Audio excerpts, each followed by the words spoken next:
Imaginons un village. Imaginons un village paisible, semblable à n'importe quel village paisible, composé d'une trentaine de maisons. Situons ce village n'importe où, dans une région plutôt florissante, au sein d'une démocratie commerciale ordinaire. Imaginons maintenant la maison qui se trouve à l'entrée de ce village, la première maison, située un peu à l'écart, mais pas trop. Une villa confortable, semblable à n'importe quelle villa confortable qui compose ce village. À l'intérieur de cette villa confortable, imaginons un personnage serein que nous baptiserons le sujet. Le sujet est chez lui, calme, serein et tranquille. Il se repose une journée habituelle, en vue d'assurer sa journée habituelle du lendemain. A priori, rien ne prédestine ce personnage à être impliqué dans un quelconque problème, et pourtant, il nous faut émettre une première hypothèse. Nous sommes à l'entrée du village, chez notre sujet, il est 20 heures précises. Tout sommeille déjà, encore, toujours, lorsqu'on frappe à sa porte.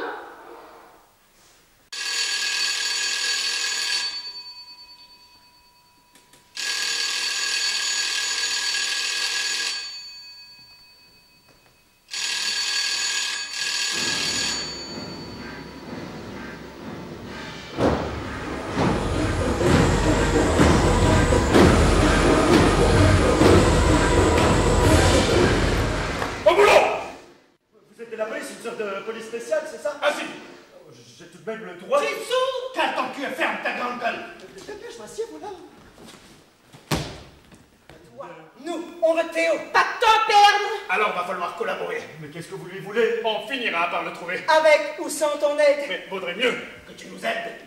Parce que tu sais où il est. Qu'est-ce qu'il a fait? Tu sais. Si je savais... On sait que tu sais. Et si tu sais pas, c'est pire. Si je savais quel est le problème... Le problème, c'est qu'on cherche un mec. Et tant qu'on l'aura pas trouvé, ce mec, c'est pas le problème, mais ton problème.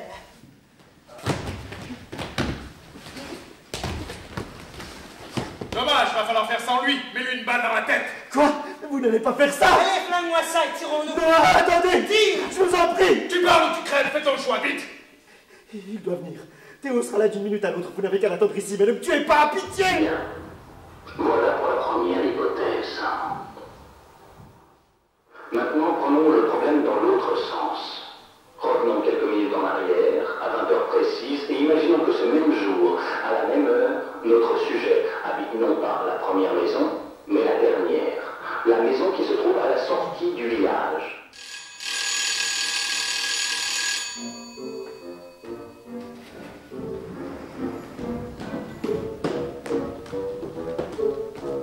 La porte! Ferme la porte! Un problème? Terrible, sinistre! Invraisemblable. Du calme! Tu es seul? La porte est bien fermée. Tout à fait seul! Vous allez vous calmer, oui?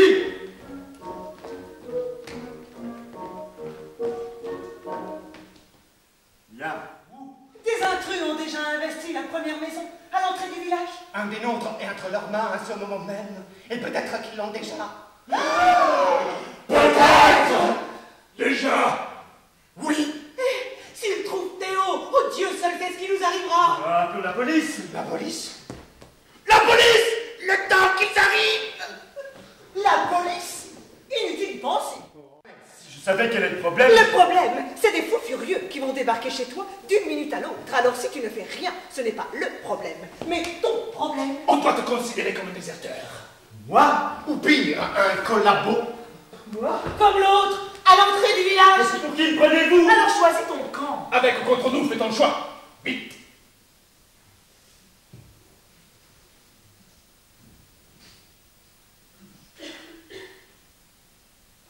Qu'on me donne une arme.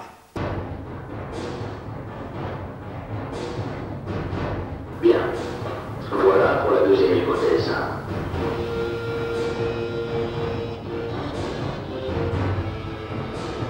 Revenons à nouveau quelques minutes en arrière, à l'heure précise, et imaginons cette fois que notre sujet, toujours le même bien sûr, habite ni la première maison ni la dernière, mais celle qui se trouve au centre du village. La villa du milieu. Tout sommeille déjà, encore toujours, lorsqu'on frappe à sa porte.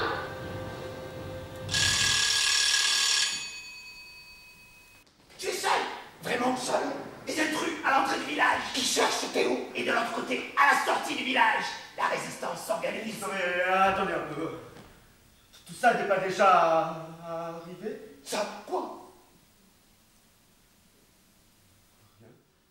Quel âge elle a, la petite du pharmacien? Aujourd'hui? Bien plus qu'à l'époque des fées. Elle fait moins petite en tout cas. Un sacré brin de jeune fille, hein, tu l'as dit. Vous croyez qu'elle... non, je veux dire maintenant, les petits garçons, vous croyez? Maintenant c'est normal, mais pas à l'époque des fêtes. Et il s'agit d'un viol sur mineur, ne l'oublions pas, c'est grave, très grave. Ça n'a jamais été aussi grave. Mes sens s'agitent, vibrent et palpitent. Je cours dehors.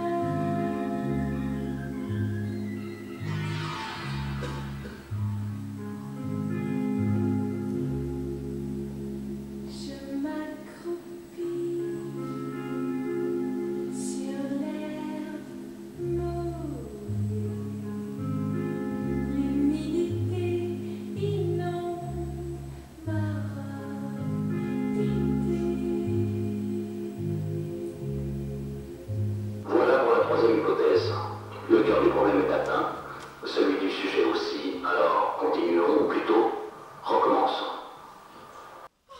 Je t'avais dit qu'on pouvait compter sur lui. Tu as bien fait. Normal, entre cousines. C'est l'affaire du pharmacien. Tu crois? Théo a été reconnu innocent. Faute de preuves. C'est la raison pour laquelle ils l'ont innocenté. Il nous raconte que ce n'est même pas la petite qui l'avait accusé, mais son père, le pharmacien. On raconte aussi que ce qu'on raconte n'est pas vrai. Parce qu'il a toujours convoité la propriété de Théo. À la mort du vieux, le pharmacien a voulu acheter, mais Théo a refusé alors. Il s'est vengé en utilisant sa fille. Et cette petite garce a laissé faire. Garce. Une garce, elle a raison. Une sale petite garce. Elle reste la victime. Théo ne l'a pas touché. Jusqu'à preuve du contraire. Exact. Tes yeux sont trempés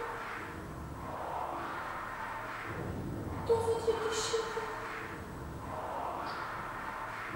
Tes jambes sont cassées, ta robe est tachée.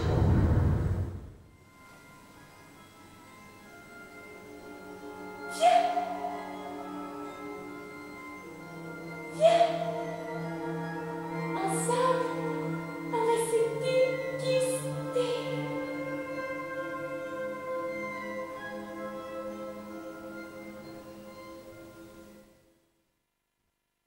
C'est un coup des autres. Le pharmacien et sa fille. Exact. Non, les autres, nos voisins, c'est eux qui ont tout organisé. Organisez quoi? Ils ont engagé des tueurs Pour obtenir la propriété de Théo. qu'ils convoitent depuis toujours. Les tueurs, vos voisins, qu'est-ce que vous me chantez? Et puis, si Théo disparaît, sa propriété sera mise en vente et n'importe qui pourra l'acquérir. Eux, comme vous. C'est un peu vrai, ça. Vous faites fausse route, c'est la petite du pharmacien qui cherche à se venger. Ça ne fait pas l'ombre d'un doute. Mais non, c'est nos voisins qui ont tout organisé. On a toutes les raisons de le croire et tu n'as aucune raison d'en douter. Vous les connaissez aussi bien que moi. Justement, on est venu te voir parce qu'on sait que tu es de notre côté. Tu es de notre côté, n'est-ce pas?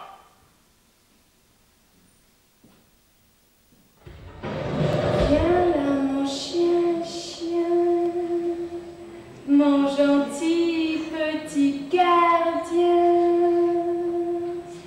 Toi aussi tu salives quand je me montre lascive.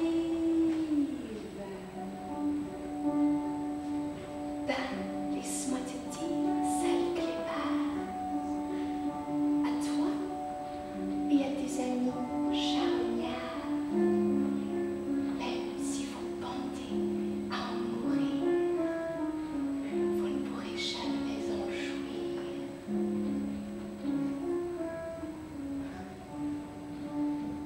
Il se passe des choses étranges ce soir. C'est peut-être un coup des autres. Quels autres? Nos voisins, c'est eux qui ont tout organisé. Ils ont engagé les tueurs pour obtenir la propriété de Théo. Comment se fait-il que vous frappiez tour à tour à ma porte? Nos voisins sont venus, eux aussi. Et vous deux avant? Quoi? Et vous tous ensemble?